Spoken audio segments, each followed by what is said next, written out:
Last এপিসোডে আমরা দেখেছিলাম কিউন ব্লাডথার্স্টি গ্রুপের মেম্বারদেরকে একটা মিশন দেয় যে তাদেরকে ব্লিজ টেম্পলের মেম্বারদেরকে না মেরে তাদের মনে মৃত্যুর ভয় নিয়ে আসতে হবে। আর এই কাজটা তাদেরকে অনেক অল্প সময়ের জন্যই করতে হবে, আর এর জন্য তারা 2 লক্ষ সিলভার টাইল পাবে। এই এপিসোডের শুরুতে আমরা দেখতে পাই ব্লাডথার্স্টি গ্রুপের মেম্বাররা তাদের কাজ শুরু করে দিয়েছে। কিউন তাদের মনে এরকম একটা ভয় নিয়ে আসতে বলেছিল যাতে করে তারা এই পুরো মাস নিজের জীবন নিয়েই কনসিয়াস থাকে, নয়তো ব্লাডথার্স্টি গ্রুপের মেম্বাররা তাদেরকে যে কোনো সময় মেরে ফেলবে। আর তারাও ব্লিজ টেম্পলের মেম্বারদেরকে ভয় দেখানোর কাজে লেগে পড়ে। তারা ব্লিজ টেম্পলের স্ট্রং পার্সন ছাড়া বাকি সবগুলো পার্সনকেই টার্গেট করে। তারা এমন ভাবে তাদের ভেতর ভয় ঢুকিয়ে দেয় যার জন্য তারা সব সময় অ্যাক্টিভ থাকে। তারা তাদেরকে খাওয়ার সময় ভয় দেখায়, গোসলের সময় ভয় দেখায়, ঘুমানোর সময় ভয় দেখায়, এমনকি টয়লেটে গেলেও তারা তাদেরকে ভয় দেখায়। এই সব কিছুর জন্যই পুরো সেক্টে এই কথাটা ছড়িয়ে পড়ে যে ব্লাডথার্স্টি গ্রুপের মেম্বাররা তাদেরকে মারতে চায়। নিশ্চয়ই এই কাজের জন্য ব্লাডথার্স্টি গ্রুপের মেম্বারদেরকে কেউ হায়ার করেছে, আর এরকমটা কে করেছে তারা কেউ জানে না। কিন্তু তারা এটা নিশ্চিত যে এই মিশনটা ব্লাডথার্স্টি গ্রুপের মেম্বারদেরকে ব্লিজ টেম্পলের এনিমি গ্রুপে দিয়েছে, এর মানে মৌকিন গ্রুপ। কিন্তু তাদের কাছে এর বিরুদ্ধে কোনো সলিড এভিডেন্স নেই, যার জন্য তারা এই সময় তাদের বিরুদ্ধে কিছুই করতে পারবে না। যার জন্য তারা এই সময় একেবারে শান্ত হয়ে তাদের সেক্টর মধ্যেই বসে আছে, কোনো মুভমেন্ট করছে না। আর অন্যদিকে শাইয়ান যখন সেক্টে ফিরে আসে তখন সে লিডারকে সেই সব কিছুই খুলে বলে যে সেখানে কি হয়েছে আর কিউন তাদেরকে কেমন মিশন দিয়েছে।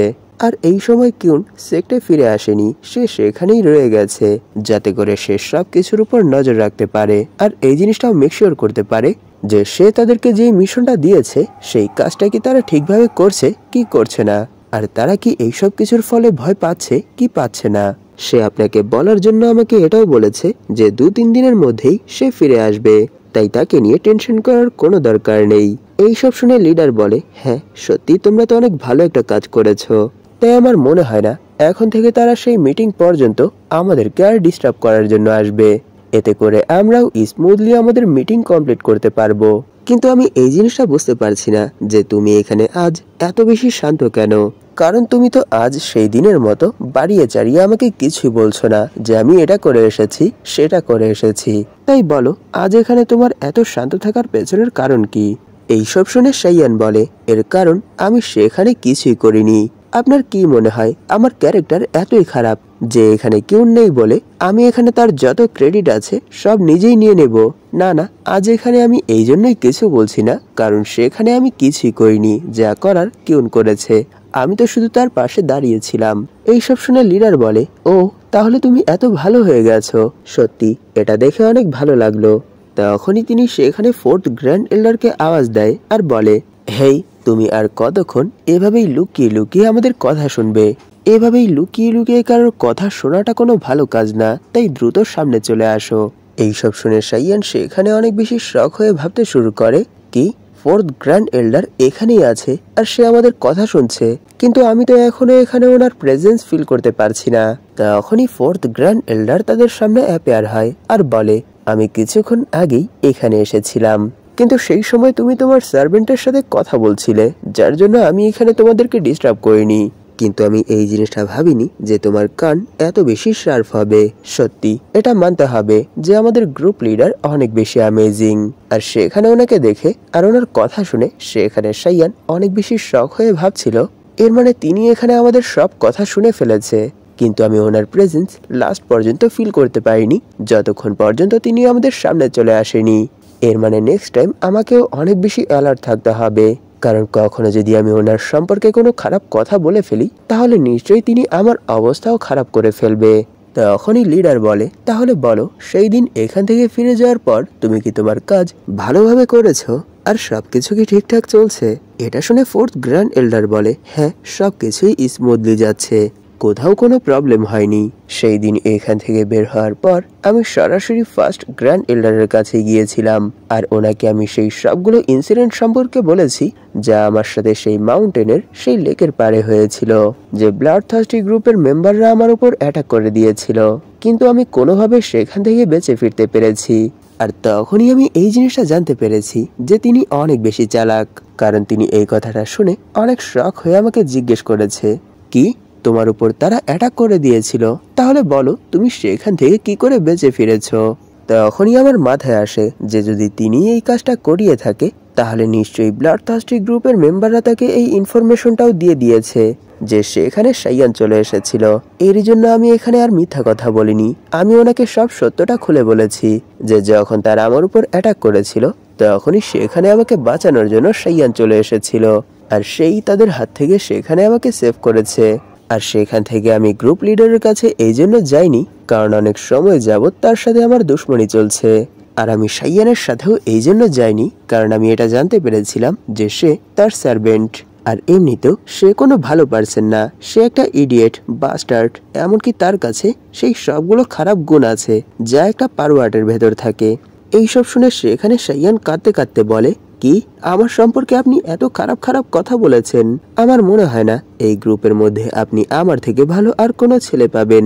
কিন্তু কোনো সমস্যা নেই, যা হওয়ার হয়ে গেছে। আর এই সব কিছুই তো শুধু আপনি সেক্টরের জন্যই মিথ্যা বলেছেন। তখনই ফোর্থ গ্র্যান্ড এল্ডার বলে, যখন আমি ওনাকে সেই সব কথা খুলে বলেছি তখন তিনি আমার উপর বিশ্বাস করেছেন। আর এরই সাথে আমি ওনাকে এটাও বলেছি যে শুধু দুজন পার্সনই আমার এই সমস্যার সম্পর্কে জানে, একজন আপনি আর অন্যজন আমাদের সেক্ট লিডার। কারণ আপনারাই আমাকে এই স্কিলটা ক্রিয়েট করে দিয়েছিলেন, যার জন্য শুধু আপনারা দুজনই এই জিনিসটা জানেন যে প্রতি বছরই আমায় সেই পাহাড়ের মধ্যে আমার পাওয়ার মেনটেন করার জন্য যেতে হয়। এইসব শুনে তিনি সেখানে আমরা যেরকমটা এক্সপেক্ট করেছিলাম ঠিক সেরকমটাই করেছে। তিনি সেখানে কসম খেতে শুরু করেছে যে বিশ্বাস করো আমি এইসব কিছুই করিনি, আমার এইসব কিছুর পেছনে কোনো হাত নেই। নিশ্চয়ই গ্রুপ লিডারই তোমাকে মারার জন্য তাদেরকে হায়ার করেছিল। আর আমি এটা খুব ভালো করেই জানি যে সে কোনো ভালো পারসন না। তাই চলো আমরা একে অপরের সাথে হাত মিলিয়ে তাকে ডিস্ট্রয় করে ফেলি। এইসব শুনে আমিও সেখানে ওনাকে বলেছি যে ঠিক আছে, তাহলে আমিও আজ থেকে আপনার সাইডে, আমরা একসাথে মিলেই ওনাকে শেষ করার কাজ করব। কিন্তু এখানে আমার একটা কোশ্চেন আছে, কারণ আমি এটা শুনেছি যে গ্রুপ লিডারের ইনজুরি হিল হয়ে গেছে, যার জন্য সে আগের মতোই অনেক বেশি স্ট্রং হয়ে গেছে। যদি এরকমটাই হয় তাহলে আমার মনে হয় না আমি তার সাথে লড়াই করতে পারবো। এমনকি আমরা দুজন মিলেও যদি তার সাথে ফাইট করি তাহলেও আমার মনে হয় না তার বিরুদ্ধে আমরা অত সহজে জিততে পারবো। আর সব থেকে বড় বিষয় এটা যে এখনো আমাদের কাছে ওনার বিরুদ্ধে কোনো সলিড এভিডেন্স নেই, তাই আমরা এমনি হুটহাট করে ওনার উপর কোনো অ্যাটাক করতে পারবো না। এইসব বলেই সেখানে ফোর্থ গ্র্যান্ড এল্ডার লিডারের কাছে ক্ষমা চাইতে শুরু করে আর বলে, আমি সেখানে ওনার সামনে আপনার সম্পর্কে অনেক খারাপ খারাপ কথা বলেছিলাম, এই সব কিছুর জন্য প্লিজ আমাকে আপনি ক্ষমা করে দিবেন। এইসব শুনে লিডার বলে, না এতে কোনো সমস্যা নেই, কারণ এই সব কিছুই তুমি শুধু ওনার মুখ থেকে সত্যটা বের করার জন্য বলেছিলে, তাই এই সব কিছু নিয়ে টেনশন করার কোনো দরকার নেই। এভাবেই তারা সেখানে একে অপরের সাথে কথা বলতে শুরু করে দেয়। আর সেখানে সাইয়ান তাদেরকে এভাবে কথা বলতে দেখে ভাবছিল, এখন তো আমার মনে হচ্ছে যে এখানে তো আমি এখন তাদের কাবাবের হাড্ডির কাজ করছি। তখনই সাইয়ান ফোর্থ গ্র্যান্ড এল্ডারকে জিজ্ঞেস করে, আপনার কি ওনার কোনো কথায় ওনাকে সাসপিসিয়াস মনে হয়েছিল? উনি কি এরকম কোনো কথা বলেছিল যাতে করে এই জিনিসটা প্রুভ হয়ে যায় যে তিনি ব্লাডথার্স্টি গ্রুপের মেম্বারদের সাহায্যে আপনার উপর অ্যাটাক করিয়েছিল? এটা শুনে ফোর্থ গ্র্যান্ড এল্ডার বলে, না তিনি এরকম কোনো কথাই বলেনি যাতে করে এই জিনিসটা প্রুভ হয়ে যায় যে তিনি আমার উপর অ্যাটাক করিয়েছিল। আমি এই জিনিসটা নোটিশ করেছি যে তিনি অনেক বেশি চালাক। তিনি নিজের মুখ থেকে যেই কয়টা ওয়ার্ড বের করেছে সেই কয়টা ওয়ার্ডই তিনি অনেক বেশি চিন্তা ভাবনা করে বের করেছে। কিন্তু সবশেষে আমি ওনাকে সরাসরি এই জিনিসটা জিজ্ঞেস করেছিলাম যে আপনি কি ওনাকে শেষ করার জন্য ব্লিচ টেম্পলের সাথে হাত মিলিয়ে কাজ করার জন্য ইচ্ছুক?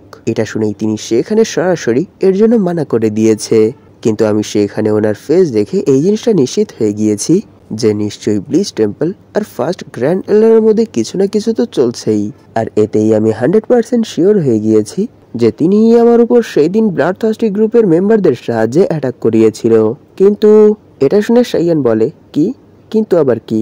তখন তিনি বলে, আমাদের শুরু থেকেই ফার্স্ট গ্র্যান্ড এল্ডারের উপরই সন্দেহ হচ্ছিল, আর এখন ওনার রিয়েকশন দেখে এই জিনিসটা আমার মনে হচ্ছে যে তিনি এই কাজ করিয়েছে। কিন্তু এখনো আমি এই জিনিসটা চাই না যে এটা সত্য হোক, আমি প্রেয়ার করব যে এটা যেন সত্য না হয়। এইসব শুনে সাইয়ান সেখানে চিল্লাতে বলে, আপনি এসব কি বলছেন? এখন এখানে আপনাকে আর সেন্টিমেন্টাল হওয়ার কোনো দরকার নেই, কারণ এই জিনিসটা প্রুভ হয়ে গেছে যে তিনি এইসব কিছু করিয়েছেন। তাই ওনাকে তো এর জন্য আমাদের এক্সপোজ করতেই হবে, নয়তো তিনি এরকমই কাজ ফিউচারে কন্টিনিউ করেই যাবেন। তাই প্লিজ আপনি নিজেকে কন্ট্রোল করুন, আর এভাবে সেন্টিমেন্টাল হওয়ার কোনো দরকার নেই। এইসব শুনে ফোর্থ গ্র্যান্ড এল্ডার বলে, সরি, আমার মনে হয় আমি এখানে একটু বেশি সেন্টিমেন্টাল হয়ে গিয়েছিলাম, তাই এখন আর তোমরা এইসব বিষয়ে কোনো টেনশন করো না, কারণ আমি তোমাদের সাইডেই। তাই আমরা নিশ্চয়ই ওনাকে সবার সামনে এক্সপোজ করেই ছাড়বো। তখনই তিনি লিডারকে বলে, এখনো আমাদের হাতে সলিড কোনো এভিডেন্স আসেনি যে তিনিই সেই কাজটা করিয়েছিল, কিন্তু কোনো সমস্যা নেই, খুব দ্রুতই আমরা এই জিনিসটাও বের করে ফেলবো। তাই আমি এই ইনভেস্টিগেশন সেই মিটিং পর্যন্ত কন্টিনিউ রাখবো, আর এই কয়দিনের মধ্যেই আমি ওনার মুখ থেকে একটা না একটা ক্লু তো বের করেই ছাড়বো। এইসব শুনে লিডার বলে, হ্যাঁ, আমার তোমার উপর পুরো বিশ্বাস আছে যে তুমি নিশ্চয়ই এই কাজটা কমপ্লিট করবে। তখন ফোর্থ গ্র্যান্ড এল্ডার বলে, হ্যাঁ, নিশ্চয়ই আমি এই কাজটা কমপ্লিট করব, আর ওনার বিরুদ্ধেই ওনার মুখ থেকে কোনো না কোনো সলিড এভিডেন্স তো বের করবই। আর আমি এখানে ওয়াদা করছি যে আগে আমাদের মধ্যে যেরকমই সম্পর্ক থাকুক না কেন, যখনই এই জিনিসটা প্রুভ হয়ে যাবে যে তিনি এইসব কিছু করেছিল, তখন আমি নিশ্চয়ই ওনাকে এর জন্য পর্যাপ্ত শাস্তি তো দেবই। এইসব বলেই তিনি সেখান থেকে যেতে শুরু করে। তখনই শাইয়ান বলে, প্লিজ আমি আপনাকে বাহির পর্যন্ত ছেড়ে দিয়ে আসি। এটা বলেই সে ওনার অনেক কাছে চলে আসে আর বলে, আমার কাছে আপনাকে বলার মতো অনেক ইম্পর্টেন্ট একটা কথা আছে, কিন্তু আমি সেই কথাটা এখানে লিডারের সামনে বলতে পারবো না, তাই প্লিজ আমার সাথে একটু বাহিরে চলুন। এরপর সিন শিফট হয়ে আমরা দেখতে পারি তারা সেখান থেকে অনেক দূরে চলে এসেছে। তখনই ফোর্থ গ্র্যান্ড এল্ডার জিজ্ঞেস করে, তাহলে বলো যে তুমি কোন কথাটা আমাকে বলতে চেয়েছিলে যা তুমি আমাকে লিডারের সামনে বলতে পারোনি। এটা শুনেই সেখানে শাইয়ান প্রথমে একেবারে শান্ত হয়ে যায় আর বলে, আমি এখানে আপনাকে যে কথাটা বলতে চলেছি সেটা আমার, আপনার, এমনকি আমাদের গ্রুপ লিডারের জন্য অনেক বেশি ইম্পর্টেন্ট, কিন্তু সেই কথাটা বলার আগে আমি এখানে কিছু করতে চাই। এটা বলেই সে সেখানে অনেক রোমান্টিক একটা গান গাইতে শুরু করে, আর তাকে এরকম করতে দেখে সেখানে ফোর্থ গ্র্যান্ড এল্ডারও অনেকটা শক হয়ে যায় আর ভাবতে শুরু করে যে আমি বুঝতে পারছি না যে সে এখানে এইসব কি করছে। আর সেই গান শেষ হতেই সে সেখানে এক সিরিয়াস ফেসের সাথে বলতে শুরু করে যে আমি সেই মাউন্টেনের উপর যখন আপনাকে প্রথমবার দেখেছিলাম তখনই আমার মনের মধ্যে কিছু একটা হয়েছিল, যার জন্য আমি সেই দিনের পর থেকে আজ পর্যন্ত ঠিক করে ঘুমাতে পারিনি, খেতে পারিনি, এমনকি কোনো কাজই করতে পারিনি। আর যখনই আমি কোনোভাবে ঘুমিয়ে যেতাম তখনই শুধু আমার স্বপ্নে আপনি চলে আসতেন। আমি এই জিনিসটা জানি যে আমি শুধু গ্রুপ লিডারের সামান্য একটা সার্ভেন্ট, যার জন্য আমার এখানে আপনার সামনে দাঁড়ানোর যোগ্যতা নেই, কিন্তু আমি কি করব, আমি নিজের ভেতরের যে ফিলিংসটা আছে সেটা কন্ট্রোল করতে পারছি না। এরই জন্য এখানে আমি আপনার সামনে আমার ফিলিংস কনফেস করতে চলেছি। এটা বলেই সেখানে শাইয়ান ফোর্থ গ্র্যান্ড এল্ডারকে 3 ম্যাজিক্যাল ওয়ার্ড বলে, আর তার এই 3 ম্যাজিক্যাল ওয়ার্ডের সাথেই এপিসোড এখানেই শেষ হয়ে যায়। অনেকদিন পর আজ এখানে আপনাদের কাছে আমার একটা কোশ্চেন আছে যে শাইয়ান এখানে ফোর্থ গ্র্যান্ড এল্ডারকে 3 ম্যাজিক্যাল ওয়ার্ড বলেছে, সেই ম্যাজিক্যাল ওয়ার্ডগুলো কি কি? প্লিজ আপনারা আমাকে এটা কমেন্টে জানাবেন। ধন্যবাদ আপনাদের এই পর্যন্ত দেখার জন্য। তাহলে দেখা হবে এর পরের এপিসোডে।